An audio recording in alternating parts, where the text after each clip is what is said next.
Welcome, everyone, to the premiere episode of A Knight of the Seven Kingdoms and our deep dive discussion on it. We will be walking through the first episode here and giving our thoughts and opinions on it. Just kind of being two nerds talking about a TV show. So I'm the father. And I am the son, the squire, in this instance. Let's just jump in and start off with a top high-level overview real quick. Thoughts? Yeah, right off the bat, I love this show. I think it is a fantastic addition to the Game of Thrones repertoire.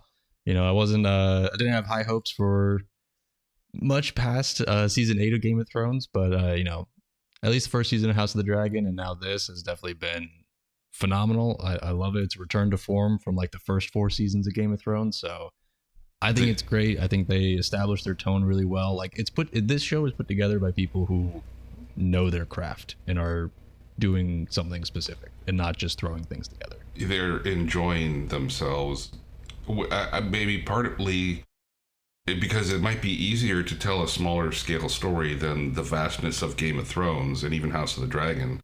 So it's just concentrating on 2 main characters, and we get to sort of live in the world a little more intimately than the other GOTCU entries. Game of Thrones Cinematic Universe. I just coined that, so I should copyright that. I was putting it together in my head. I was like, wait, see what? Oh, okay, right, Cinematic Universe. Everything's a cinematic universe nowadays. Yep. But this is a great entry. I'm liking it so far. Yeah, absolutely. And to be upfront, we are 5 episodes into the season. The last episode comes out by the time of this recording. It'll be tomorrow. But we are gonna keep our episode reviews to the episode and not spoil future episodes. But there will be spoilers for this one. Yes, exactly. We will spoil each episode that we are currently talking about. So just a heads up. But so if you want to watch an episode and put this on, because, for our millions of fans who are watching, right, they value our opinions, you can put it on after each episode.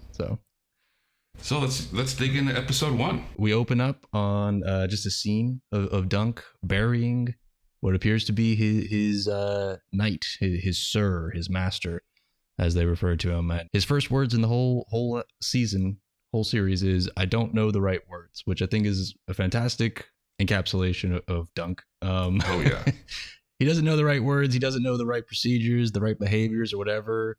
He's just a dude trying to do his best, and I think this is super fitting. And right away too, we have this very emotional. It's in the rain. He's very sad. He's burying his master in a very shallow grave. Very shallow. It's like a foot deep. Maybe. Which might be 6 inches deep. It kind of goes to the forming our opinions on the character. He's not well-rounded. He might not know everything. He just thinks, I can bury him, right? Not knowing it has to go 6 feet deep. And it says a lot about who he is, and I really like those little subtle touches that maybe don't register with you until you think about it, and you're like, oh yeah, like later the way he's dressed, and he's got his master's sword and egg. I mean, I'm getting a little ahead of into the episode here, but he says, "Are you a knight?" And he's like, "Yeah, of course I'm a knight." But the way he kind of broadened his shoulders and grabbed the sword, yeah, I'm a knight. Mm-hmm. It makes you wonder if he really did get knighted before Sir Arlen died. Right. Yeah, and absolutely. We don't know yet. Things. Right. Hopefully we'll find out. But continue. Yeah, and there's a lot of things that contribute to that ambiguity. Some things help clear it up, but it's still ambiguous throughout, which I love. Mm-hmm. But yeah, so and right away in this scene, it's very sad, somber, and Dunk says, You were a good knight, a true knight, and you only beat me when I deserved it, except for that one time in Maidenpool, kind of thing. And we get this, montage of the quick cut montage of him getting smacked around a bit as a youngling. Yes. So the smash cut of the montage, juxtaposed with the sadness of it, it's definitely giving you kind of like a little bit of a tonal whiplash.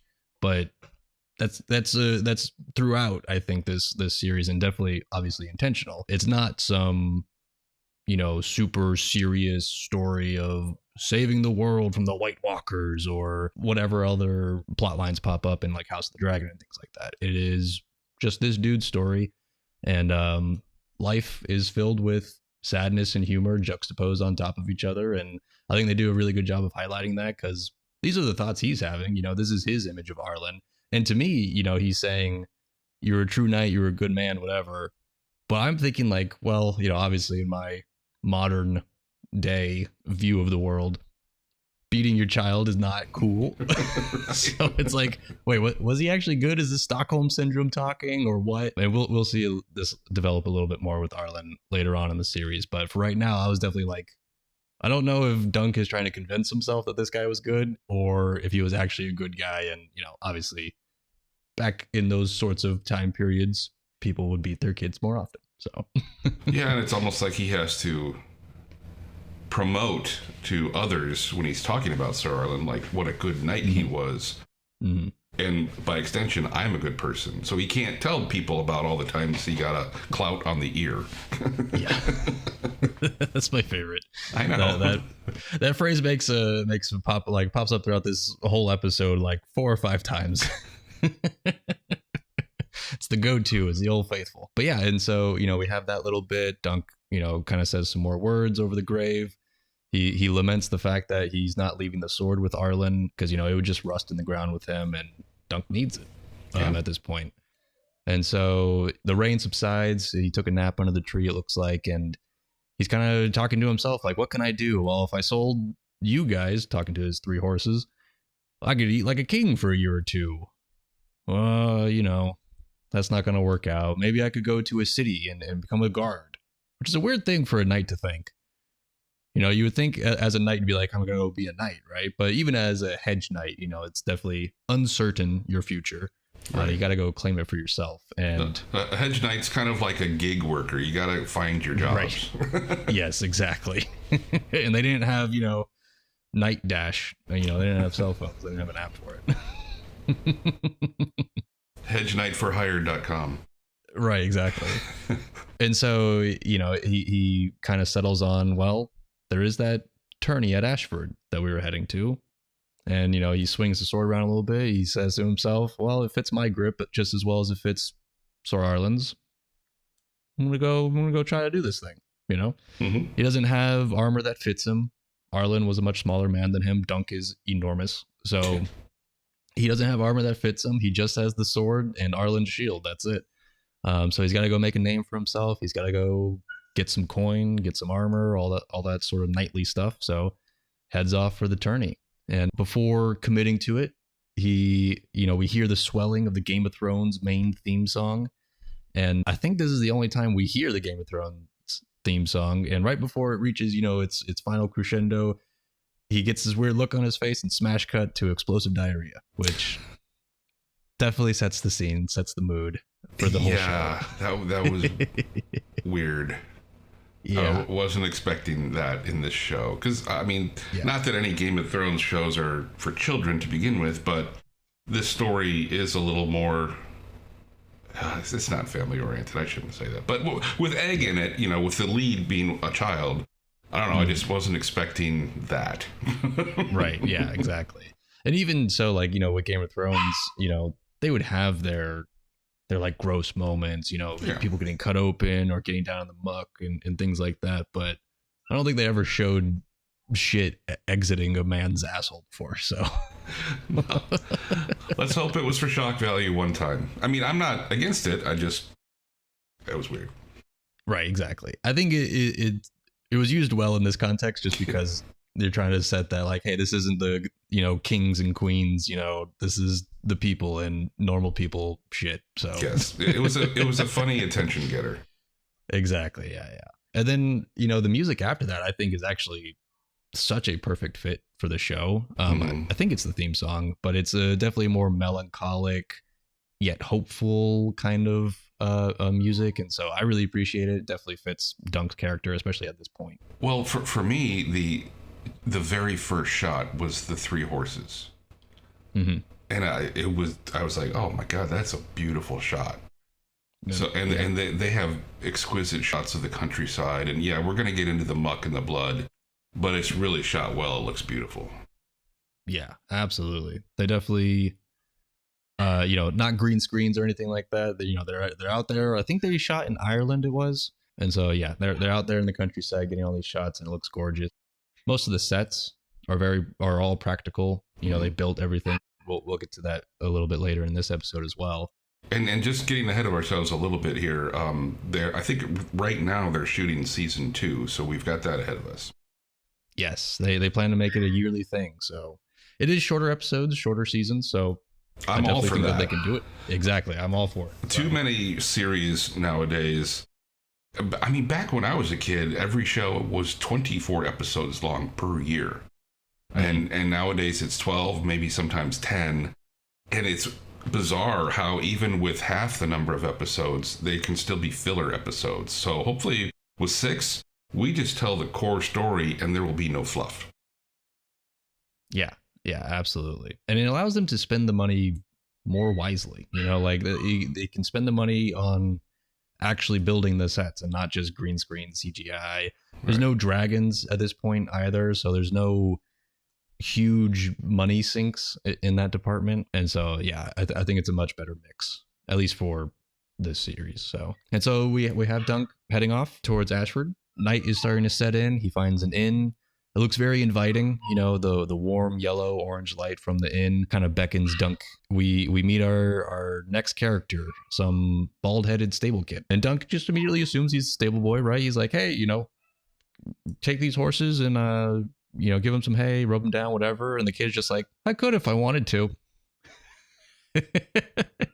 And so of course Dunk, well, hey, close your insolent mouth. You'll get a copper if you do well and a clout in the ear if not. Everything's a clout in the ear. Exactly. Yep. And so he hands the horses off. This kid takes them. He heads inside to the inn. And right off the bat, our first interaction with Egg, I fucking love this kid. He has the best lines, the best delivery. As an actor, what is he, like 10 or 11? And something like that, they really shaved his head. And the video I saw of it, he was like enjoying it. Like when Millie Bobby Brown, whatever her name is, 11, when they shaved her head, she was crying about it, which I totally understand. Little girls, they like their long hair, they don't want to shave it. But this kid, he was like, oh yeah, I'm gonna be Egg, this is gonna be fun. So he looks the part, he's loving the role, and the lines are great. He's very he just somebody that you want to see succeed in this series. So I'm loving the character. Yeah, he's a fantastic actor. This kid, he's gonna go places because it's not just I'm a goofy kid or anything, but yeah, but the behind the scenes stuff, he's so energetic and all for this whole role and everything. And it's so funny. I heard him talking about like what drew you to this role or whatever. And he's like, I forget what his answer was, but he mentioned that he wasn't able to watch Game of Thrones or whatever, so it's not like he has any like love of the series, right? He wants to be an actor, he wants the role, and he figured it'd be a good time.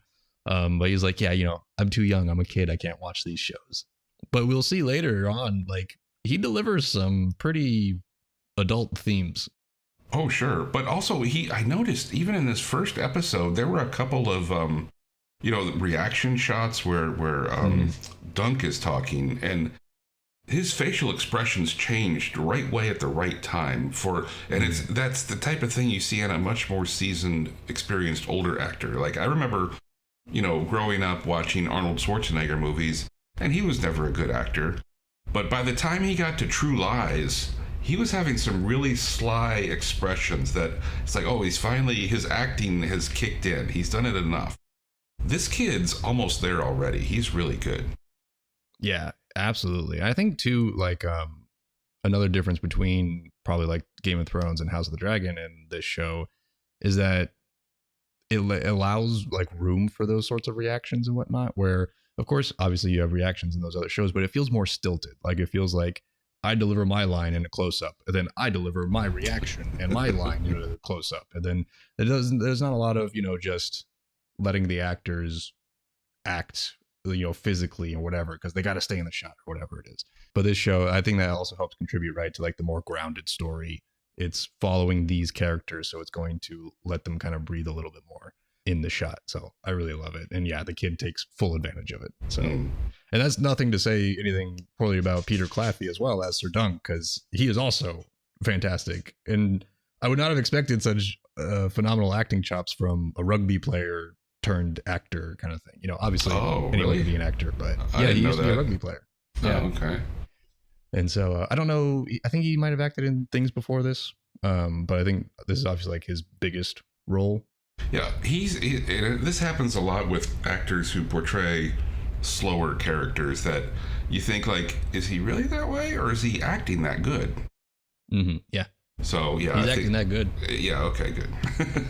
Yeah, because he in him, but in behind the scenes, you know, he would like sing to all the cast and whatever while they're waiting for the next shot. Like you get a microphone and sing to everyone. Like he was like, you know, the life of the party, but he's also very, at least from what I've seen, you know, very intelligent. You know, the Dunk act is definitely an act, right?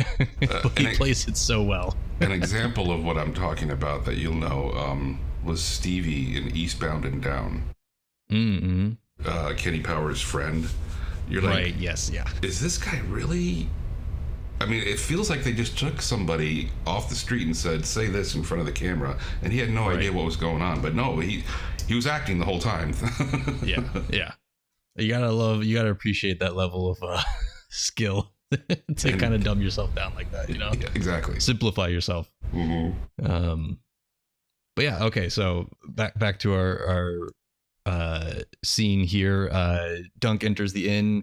He sees it's empty, so he turns to leave, but the innkeeper comes out. She says, sit wherever, whatever. And, you know, a small detail, you know, he asks for both things that she's serving. She's like duck or goose or whatever. He's like, I'll take both. And then she goes to get him a cup and she's like, oh, and like finishes it and then pours the rest in for him. And like, I noticed that too. Because I was like every time I see a scene of the old medieval days at an inn when they're eating food, I'm like, God, I want to eat there. It looks, I mean, it looks dingy, it looks dirty, but it looks good. And then that shot of her finishing before, she didn't wash the cup out, she just gave him a drink of the same thing. Is like, nope, that's probably more realistic. I don't think I'd want to eat there. Yep, any amount of coziness is pure movie magic. Like, this is what it was like. He was like, oh, hey, I didn't wash this cup for 3 days and 6 other people used it just today. But that's what it makes you think. Like, I bet you this is not the first time she's done that to that cup today. Right, exactly. Yeah, today even. Yeah. But Dunk settles in. He has a bit of an exchange with the lady. You know, she's not a fan of knights and tourneys. They've never changed the price of eggs, which is a funny, I think, is probably, you know, a line that they added in because of recent developments in the real world. But she notices Dunk is heading there, and so she's like, oh, are you heading off to the tourney? She notices his shield. And before he can answer, there's a fucking random lordling, drunk out of his mind, very disheveled. He's wearing like red and gold, it looks like. I thought immediately he was a Lannister. And so, but right now it's unclear who this is. And he takes out his knife and he's like, I dreamed of you. You stay the fuck away from me. Talking to Dunk. And Dunk is just like, I have no idea what's going on right now. Like, I don't want to have to fight a lordling as my, you know, first day of being a knight on my own. Right. Kind of thing. But before he can respond or anything, or I think he says, I beg your pardon, my lord. And the guy, he stands up. He puts a gold dragon, a coin. So he puts that on the table, which is probably severely overpaying for the food and drink that he just consumed. But he doesn't care. He's a lordling. He's got money. So he puts that on the table and he heads upstairs, you know, putting his knife away, but kind of eyeing at Dunk on his way up. So no idea what that's about, but that's a dude who does not like Dunk right off the bat. Dunk finishes his meal and whatnot. He heads back to the stable, and we have the stable kid dressed all up in Dunk's armor and everything on top of his war horse, you know, just like pretending to be a knight. And it's adorable. And Dunk's first reaction coming in is just, you thief. And I thought that was strange because I'm like, but he hasn't stolen anything, right? He's just wearing it, but I don't know. I guess in this time, if you wear someone's clothes, you would call them a thief. I don't know. It's a simpler time. The law codes haven't been refined, you know. Right. So, and we get a little bit of exchange between Dunk and Egg at this point. And every line of their exchanges are just gold. I love their back and forth. Yes, and what's funny to me is that Dunk, he reveals that he grew up in Flea Bottom, and he was an orphan as well. Like in this exchange, he asks Egg, "What would you like it if I told your mother about what you're doing?" And he's like, "Oh, you could try. My mother's dead." And so he was like, "Oh, okay, I see. You're an orphan." And then Egg doesn't answer him. He just says, "Are you?" Dunk says, "Yep." And, I think at this point he explains he grew up in Flea Bottom. That might be at the end of the episode, but yeah, that's at the end. Because to your point, those lines are really well written. Because at the end, he asks him like, "Where are you from?" And Egg says, "Or I should take you home to your mother, or the dead mother." And he says, "Where do you live?" And he says, "King's Landing." Mm-hmm. That's when Dunk's like, "Flea Bottom?" Mm-hmm. And Egg says no, but he didn't give any more information, and Dunk wasn't really focusing because he's Dunk, and he kind of moved on to the next part of the conversation, so that it leaves that door open like, well, wait a minute, where is he from? And we'll find out later, but for now, it's a great, the script writing's really good. Right, yeah, because it's for, like, if you are in Dunk's shoes and maybe you're just watching the show, you're not, like, paying attention to every line, or you haven't rewatched it 3 or 4 times like we have by now.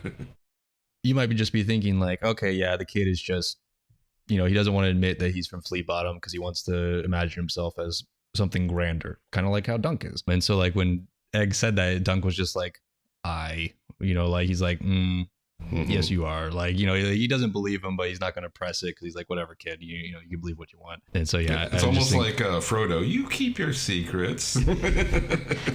Exactly. But so going back to the scene in the stable, they have an exchange a little bit. Egg says, you don't look like a knight. That's when Dunk, like you were saying, he kind of like straightens himself. He like looks down at his sword and he like straightens everything up like, whoa, what, all knights look the same to you? Egg is like, no, but they don't look like you. Such a great line. It's like, this kid is too smart for his own good. And like, oh, totally. If Dunk is trying to imagine himself at that age, Dunk was not speaking like that. He wasn't, this sharp as this kid's, but he doesn't think anything of it. He's just like, everyone's smarter than me. I'm Dunk the Lunk. So I don't.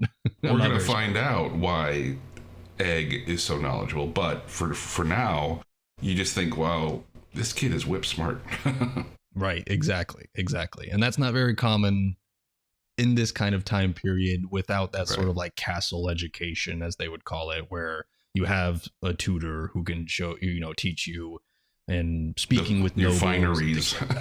Exactly. So like, for a kid to have this kind of wit and knowledge like that, of course, to Dunk, everyone is like that. Everyone's smarter than him. Right. It goes right over his head. He tells Egg to ready the horses because he's going to go. He's not even going to stay at this inn. He's a hedge knight through and through. He's like, I don't sleep with a roof over my head. I sleep underneath the stars. But he also wants to get to the tourney. Right before leaving, though, he flips the stable kid, Egg, flips him a copper. Egg is completely unfazed by it. Dunk takes this as like, you're just sulking. I know you'll scoop down and pick it up as soon as I'm gone. Egg does not. No. Dunk rides off, and Egg is still just standing there like, So, there's other things on Egg's mind than money. So, more hinting around this is probably not your average orphan boy. But yeah, we continue on. We see Dunk now riding up to the tourney grounds, and it's a gorgeous shot. Like you were saying, camera work is awesome. The only thing I think that is fake in the shot is the castle in the background. But all the tents, all of that bustling activity, it's all practical. And I love it. We have that, that traveling music, the somber, hopeful kind of music enter in again. And Dunk rides down into the tourney grounds. He's taking a look at everything. We see lots of shots of butchers, butchering some meat, preparing it for all these folks, and a lot of just kind of like town activity in this camp. A lot of people are here showing up for the tourney. And Dunk, passes by the jousting field.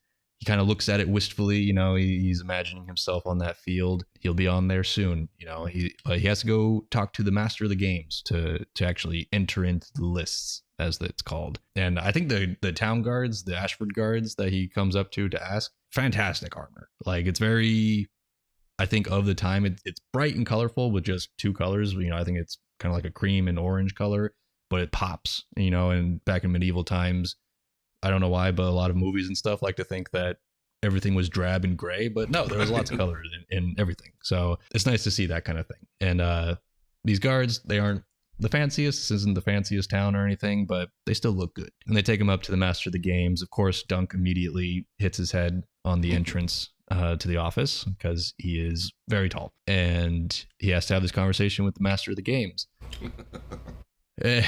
Mr. Hakalugi. Exactly. We go from shitting to spitting. Yeah, exactly. Yes, a night of shitting and spitting. And man, like I could take the shitting, but man, hawking a loogie just I have a visceral reaction to it. I do not like it. Do not like it. No, sir. And we get more of that juxtaposition between like the serious tone and the funny, because this game master, obviously, you know, he's confused at what this guy is. You know, oh, you're a knight. Well, you're dressed as a farmer. But Dunk says he is a knight. He is. And so the game master was like, you know, you come around here, you best not be lying. You know, we'll string you up and lower you asshole first onto a pike and do whatever else. And Dunk is like, oh God, what have I gotten myself into? And then the game master just laughs. He's like, I'm bullshitting you. You know, what do you think? This is, you know, this is the Reach, not the Riverlands. So like, that's still a thing that might happen in this world. But he's saying that like, come on, man, we're laid back here. Like, yeah. So, we're a little more sophisticated. Right, exactly. You know, and it's not like every farm boy or whatever is and wanting to enter into attorney, because they would be killed. You know, even though tourney lances aren't sharp, and you know, knights and whatever, they use blunted weapons in the melees and whatnot. If you aren't trained and you don't have armor, you will die. So it's kind of like a self-filtering kind of thing. Like you're not going to get people who aren't serious. So right.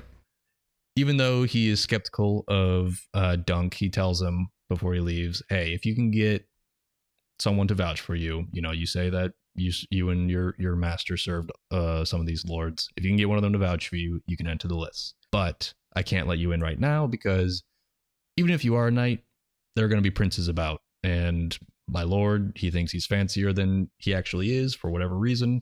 So he doesn't want just any old hedge knight coming around. So got to get someone to vouch for you. Right. So Dunk heads on out, and one of the first place he goes to is, I think it is Manfred Dondarian, but it is a Sir Manfred. And as he comes up to the tent, two ladies come out of the tent, you know, laughing, and they let him know that, hey, you know, he's asleep right now. You know, we just got done having sex.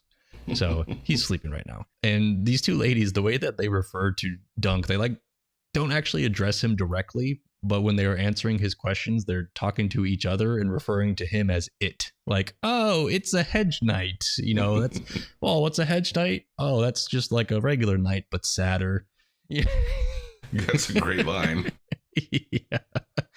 And so Dunk is just like, I have no idea what I've done to deserve this kind of treatment. What the hell? But they let him know, like, hey, just try back later. Manfred's asleep right now. So if you want to be, you know, if you want to get him in a good spirit, maybe come back later. So, all right, Dunk will come back later. Thanks the ladies, and heads out. On his way back, he runs into the jousting fields again. He's passing by them, and a bunch of knights and their squires are practicing, sparring, and we get introduced to two more characters who will have a bit more prominence in this season.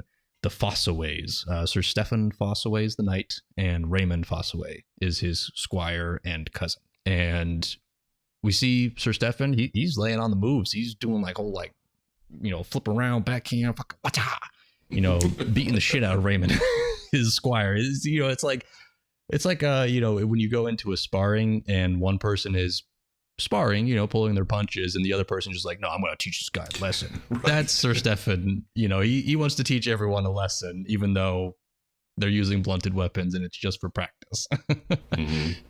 So the fight between Stefan and his cousin spills out into right in front of Dunk. You know, Stefan kicks his cousin, breaks the wooden barrier, and falls right in front of Dunk. The cousin, who was knocked down onto the ground, Raymond, he, you know, gets back up and does a twirl and tries to get the best of his cousin, but not quite there. But he does put up a good fight. You know, he's a good fighter.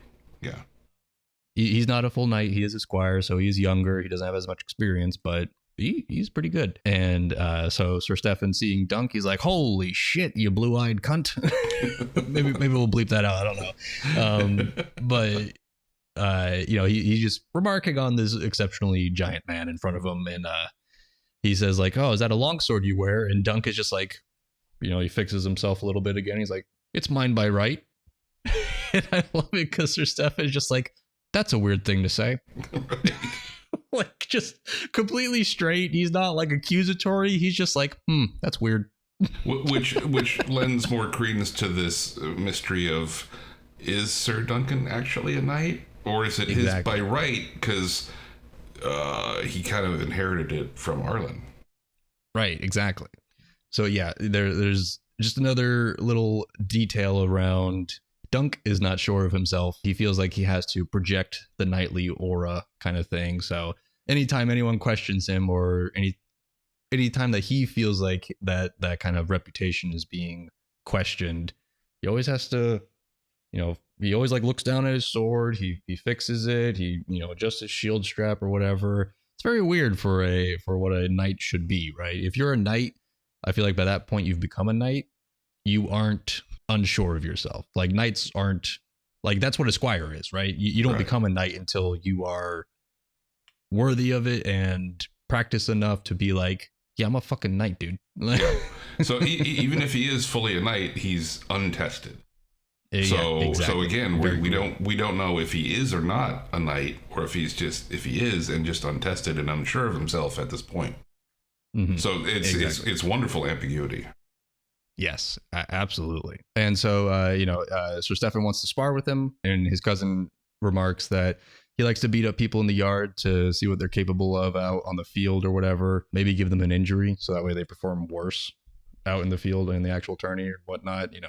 That kind of underhandedness a little bit. Actually, a really good quote from Raymond is that, I'm not ripe enough yet, but my cousin's rotten to the core, because their sigil is an apple. These are the apple people. Yeah. So, of course, every time they remark, it's like everyone, like the Lannisters, oh, we are lions, hear our roar, whatever. These apple guys are just like, I'm not ripe, but he's rotten to the core. Like, it's just apple puns, and I love it. They need to have mortal enemies that on their crest are windows. Oh, what is that? Apple, Mac versus Windows.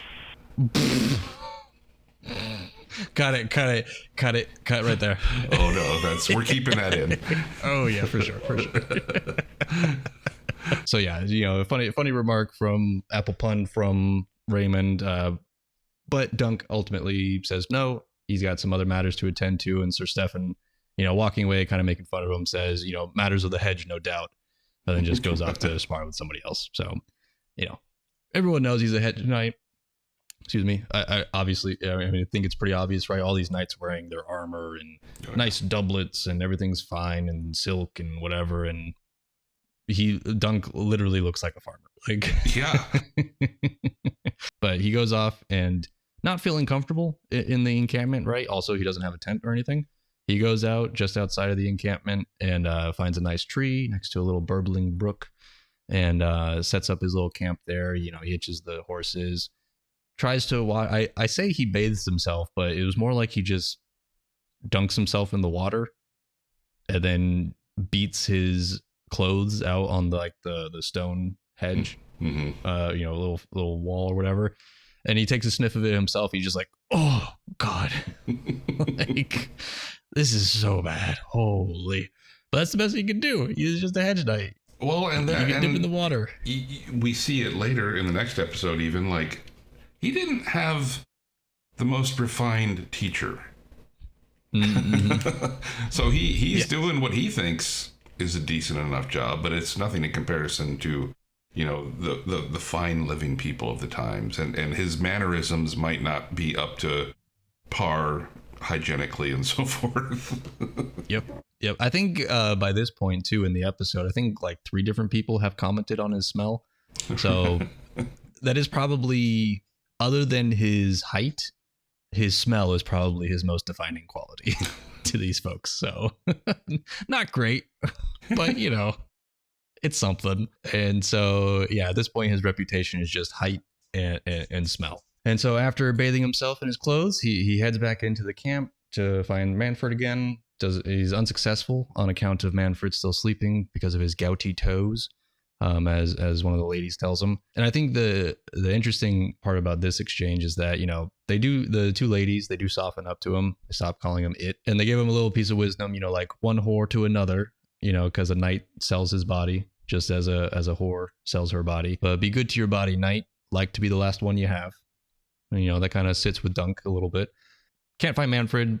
Goes to see this little performance. He sees this performance of this knight who uses a mirror shield to slay a dragon, which kind of goes into the theme of more of like, this is a knight who is sort of like trying to obscure and disguise himself to achieve his goal using his mirror shield. And so I think that's why that kind of like story was chosen. This is a story that's been in Game of Thrones before, like in the books and whatnot, Sir Serwyn of the Mirror Shield. But it's played out here for him, and he catches the eye of the narrator, who we later learn her name is Tanzel, and so he has a fancy. He takes a fancy to her. She's tall, he's tall, match made in heaven. Now in that scene, they have, this is the olden days, medieval times, and they have a costumed dragon on the stage that the knight is fighting. The only thing that jumped out at me there was they had fire shooting out of the dragon's mouth like it was from the nozzle of a flamethrower. Right, yeah. I was like, wait, that looks out of time to me. That it should have just been like, it should have looked like they maybe shot some oil that's on fire out, not that powerful jet stream that comes out of a flamethrower. It looked far too modern. Absolutely, yeah. And we later learned that this isn't a spoiler for the next episode, but we do learn that they use pollen. It's just a neat little detail. They use pollen. You throw pollen through fire, it'll ignite like that a little bit. Sure. It just looked too forceful. Yeah, like you could maybe put some in a little blower like they use for the iron forges to blow air into them. You can maybe fill that with pollen, but yeah, it definitely looked like someone just had a fucking flamethrower. Right, exactly. I was like, let's go. Well, maybe they made it really realistic and period accurate and shot it, and they're like, that looks lame. Get the flamethrower. Right, exactly. Yeah, you need that oomph, on the camera, because fire I feel is hard to kind of pop if it's not artificially inflated. So yeah, true. Yeah. But he takes in the scene. He's like, wow, that's a crazy ass flamethrower. I need one of those. And then he heads on out. But, him and the narrator, they were looking at each other. They fancy each other. But he heads back out. He's unsuccessful. And that Raymond Fosway, the squire from earlier, stops him. Hey, half man, which is a term we heard people call Tyrion Lannister in Game of Thrones, half man, because he's a small person. And so Dunk immediately is like, half man? Do you see my height? And Raymond is like, yeah, half man, half giant. Like, what? I wanted to get, I wanted to talk to you, tells him he has the look of a challenger, asks him if he's going to challenge anyone. But Dunk is like, well, I'm here for the tourney, whatever that means, And so Raymond's like, okay, well, you want to get some food? Dunk's like, always. I'm always hungry. So yeah, he's half giant. Right, exactly. And they go to Sir Lionel Baratheon's tent. That's where Raymond takes him to kind of get some food, feast, and have a good time. Of course, Lionel Baratheon, probably recognize the name. That is Robert Baratheon's ancestor, Robert Baratheon being the king in the first season of Game of Thrones. Bobby B, as folks like to call him. So this is his ancestor. And getting the introduction to him, I think you and I had the same kind of thought, is the way he was sitting and slouched, and the way his sword was angled and all the proportions. He looked almost like Peter Dinklage, or like Peter Dinklage's cousin or whatever. He looked like a little person. Especially they had the same hair. And yeah, I was like, it felt like, is he? I was like, is he an ancestor to the Lannisters? No, he's a Baratheon. Right. Yeah. And so yeah, that proportion kind of threw me off until he starts getting up and moving a little bit. But I think it's that sword really that's what did it for me, because that hilt just kind of coming up almost to his face. The swords are huge, right? They have big hilts, so that's just accurate. But the way he was slouching and stuff, it was threw me off. But yes, so it's his tent that he's eating a little bit. He wants to say a line, something smart and poetic or whatever. He's quoting something, nobody understands it. He's like, well, whatever. Anyway, he throws a bag of gold out into the thing. He's like, 100 gold to the god, man, or beast who sticks me best. And so, he's going to be participating in the tourney.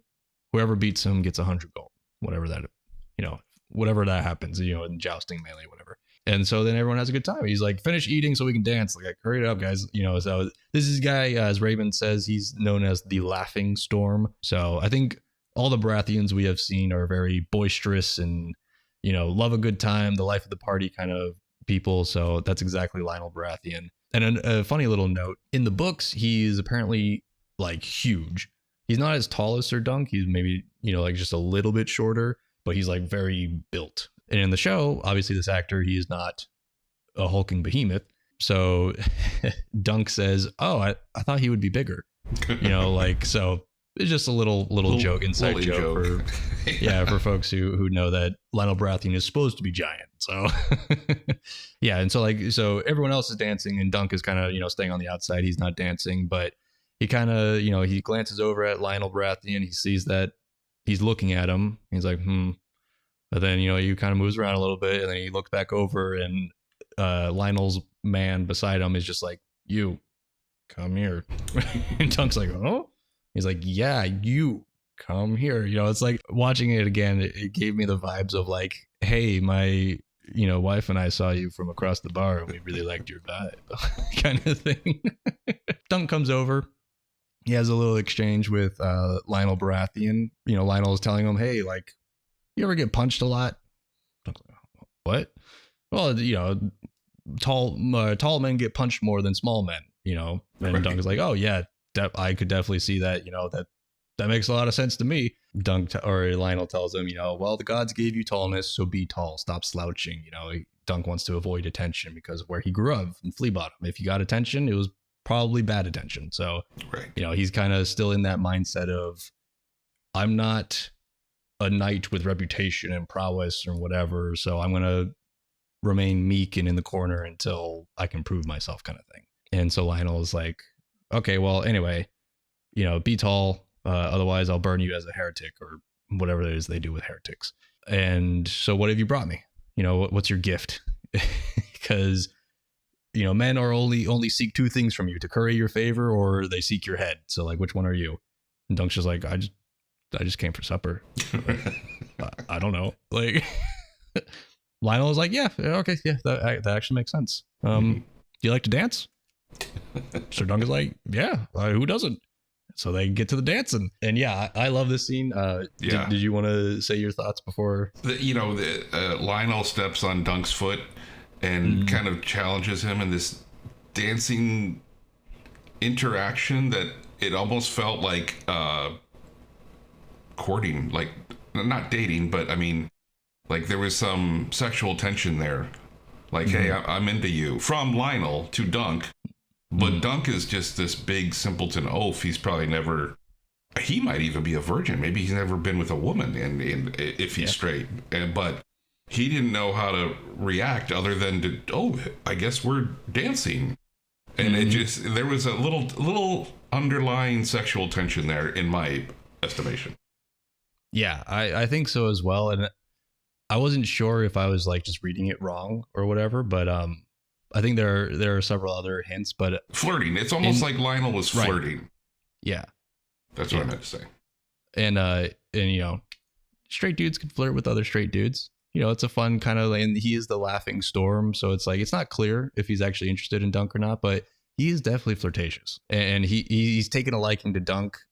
Like as soon as he saw him, he wants him to come over. He's super tall. He finds that an interesting quirk, and he seems to be very simple and straightforward and blunt and honest. And in the world of nobles and whatnot, that is not common, right? Everyone has their own agenda, their own goals, but to Lionel, Dunk seems like a authentic kind of person. So I think he immediately takes a liking to that aspect of him. And in the dancing scene, Dunk is bouncing around a few people, and then Lionel comes in, and starts, like, he steps right on his foot and then looks at him like, yeah, we're doing this. And I thought it was a way to like, okay, like Dunk doesn't know how to dance, so Sir Lionel's going to teach him like the footwork by stomping on his feet. Like, you got to move your foot before I get there, because that's how the dance goes. But no, it's just a stomp the foot game, I guess, that people do, because there's no rhyme or reason to it. And after Dunk dodges a few, oh, sorry, are you going to say something? No, go ahead. Oh, yeah. So after Dunk dodges a few of them, he steps on Lionel's foot. And so, like, he scored a point. He won. And Lionel, like, bends over, like, in pain, because Dunk is a huge dude who just literally smashed your foot. And then, Lionel, like, looks up. He, like, flicks his hair back, and, he sticks out his tongue a little bit, gives him a little tongue flick and, like, a wink, and, like, starts going crazy, like, spinning him around. And, like, the dance continues. So he's definitely into it. And I didn't notice until a later episode, but in this episode as well, rewatching it, he does wear a single earring. Lionel does. Mm-hmm. And I know, at least back in the day, I don't know how prominent it is now, but back in the day, like, the single earring, wasn't that like a kind of like a signal of, like, I am homosexual in certain, like, club scenes and whatnot in the 80s? In the 80s, if you wore a single stud or hoop as a male on your left ear, it meant you were straight, and if you wore it on your right ear, it meant you were at least bi, if not gay. Mm-hmm. So maybe they're trying to use that as well. I'm also thinking that Lionel might have been measuring Dunk up to, like, I'm a lord. This dude's huge. He's a hedge knight. I'm going to test him. Maybe I want to corral him into my cadre of knights and spiff him up a bit and teach him some more smooth out the rough edges. But he's probably looking at him, if he's not thinking of any romantic liaison in the future, possibly for recruitment, like, I could use this guy on my team.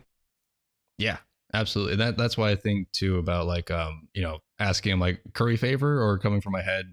He just says supper, so he's like, okay, he's at least honest. He's not.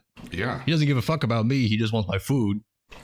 That's a good sign, right? Like, he's not trying to say, like, oh yes, I came here looking for your favors. Here's a gift. No, I just wanted your food. That's all I came for. And yeah, like, is he going to step on my foot, or is he going to be, like a yes man, kind of like, oh, I would never hurt you, my lord, kind of thing. That's the other aspect. Like, anybody else, if Lionel stepped on their foot in this dancing thing, they'd be like, oh yes, my lord. Oh, I'm so sorry, my lord. Right. Dunk's like, oh, now I'm gonna get you, right? Right, exactly. Like, this is a game and I'm gonna win it. So exactly. So I just love their dynamic. We'll see it develop as the series goes, but yeah, they are a fantastic duo. But at the end, they're sitting, and Dunk is even wearing Lionel's crown. I don't think we mentioned it so far, but Lionel has, the crazy antlers, like their house is the stag, is their sigil. And so they have this crazy antler crown, and Dunk is wearing it now at this point. They're both just sitting and talking, and Lionel is so comfortable with him that he's like, yes, you can wear my crown. Which would be a big no-no back then. Yeah. But it shows how much Lionel is cozying up to Dunk. Mm-hmm. Whether for romantic reasons or ally reasons. Yeah, absolutely. Yeah. And, they're kind of talking about, like, oh, there are many men inside of man. Depending on the situation, you use what's inside of you, whatever. I drove Ion into the storm, as Lionel says, talking about, like, how his ancestors sailed in the storms and he had to do the same, prove himself. And that's just one part of him. That's just one aspect of him. I've got my squire here. Oh yeah. He wants to say hi. The Pippi boy. Oh goodness. Hi, Pippi. Sir Pippin, the short. Peregrine Took. Yeah, and so they have a bit of conversation, and it ends on the note that Dunk is very nervous. He doesn't have any money. If he loses his horses and armor that he would have to ransom back from whoever beat him. So, which he doesn't have that coin. So if he loses, he's done. He can't be a knight. And so he tells Lionel, like, hey, it's easy for you to say it's an honor to test yourself. Even if you lose, it's an honor to test yourself against a worthy opponent. Easy for you to say, Lionel. You got a name, a family, money. I got nothing. And Lionel's just like, yeah. I don't know. I'm really drunk. Bye. And so he takes the crown off. He walks over the table and he just leaves. He's just like, I'm done with this conversation now. I don't. You're in a predicament. I don't know how to solve it for you, but good luck. So Dunk heads on out. He finally catches Manfred. Manfred does not give a shit about him. Right. That's about it. He doesn't remember Arlen, even though he took a wound for him. You know, men have died for him, and they've forgotten about all the men who died. So what's a wound to him? You know. And Manfred says, "Be gone." So unfortunate for Dunk, he does not get anyone to vouch for him yet, and he heads back to his camp, where we see the stable boy has put up a fire. He caught a fish. He's cooking it. So he seems very, you know, as a stable boy, you wouldn't know how to do any of that. And so this is very surprising. Dunk is like, what the hell? You know, you should go back to your mom. What is this? And yeah, as you were saying before, that's where Egg says like, oh, you know, you would miss the tourney. You would have to go all the way to King's Landing to take me back to my home. And, you know, Dunk is like, flea bottom. Egg's like, no. Okay. You know, okay, little guy. You know, Dunk does not believe him, but he eventually lets Egg know like, okay, well, you know, if you are good, if you don't cause a problem or anything, I'll let you squire for me at the tourney. I don't have anything. I don't have much, but you won't go hungry, and I'll only beat you when you deserve it. And, you know, that's very important to Dunk. That's so reassuring. Yeah, exactly. Like, only when I deserve it. Thanks. To have a giant man say, I'm only going to beat you when you deserve it, little kid. But that's all Egg ever wanted. He starts smiling. He's like, I get to be a squire. This is awesome. This is awesome. So he's loving it. He's all for it. You know, they have this little bit of a bonding moment, and they're laying under the stars to go to bed. And we see a shooting star, which Dunk, you know, if he's seen him before, he's never really thought of him. And Egg lets him know that, like, hey, yeah, that means good luck. Anyone who watches that gets good luck. And so for whatever reason, Dunk's response is, do you want a clout on the ear? Like, you know, stop talking nonsense, you fool boy, kind of thing. And so Egg just rolls over. Egg rolls over. He rolls over away from Dunk to settle in and go to sleep. But Dunk is still staring up at the sky, and he's just like, the rest of the nights, Egg says the rest of the nights are sleeping in their silk or whatever. And so we're the only ones to watch it. Dunk says, you want a clout? Egg rolls over. And then Dunk is like, well, does that mean we're the only ones who get the luck? And Egg doesn't respond. He just lets that thought linger with Dunk, and he just smiles to himself and he goes to bed. Yep. And that's the end of the episode. So that was a nice ending. Yeah, it was super well constructed, awesome. Like, it absolutely sets the tone for the series. It sets up Dunk's character perfectly. Egg's, you know, character perfectly. Like, everyone is so well characterized in this. I think it was probably like, what, 35-40 minute episode. Yeah, they're short. They're way shorter than the regular Game of Thrones and House of the Dragon stuff, which is but good. They're so efficient. Tell the story that you want to tell with no fluff. Yeah. So yeah, 6 episodes, shorter episodes. Let's laser focus on the good stuff. Yeah. And this was a great kickoff to this series. Yeah, absolutely. And they are sticking to the book very well, but it is just a novella. So they are adding stuff. Mm-hmm. But everything that they added, apparently, I've never read the Dunk novellas. I've read Game of Thrones, the main series, but I haven't read the novellas. But as far as what I can see from folks talking about is that anything that they added fits so well in line with the source material that it might as well just be the source material. Gotcha. This is such a perfect encapsulation. And the novella wasn't so like humorous and comedic. Obviously, you can't do smash cut montages in a novella, in a book. But it fits so well with the tone and the characters that they've established. Mm-hmm. So, you know, the sort of like liberties that the showrunner has taken have been perfect. Yeah. And yeah, this is a perfect first episode for a series. I can't imagine a more efficient use of the time that they had. So, nope. Off to a rollicking good start. Absolutely. Well, we'll be back with episode 2 and our deep dive review analysis. Ramble. Yeah. Spoiler filled. As soon as we get to shooting it. So if you made it this long, thanks for joining us. Yes. And we'll see you soon. I don't have anything else to put. Just yes. Thank you. Yeah. We'll see you in episode 2. Okay, bye.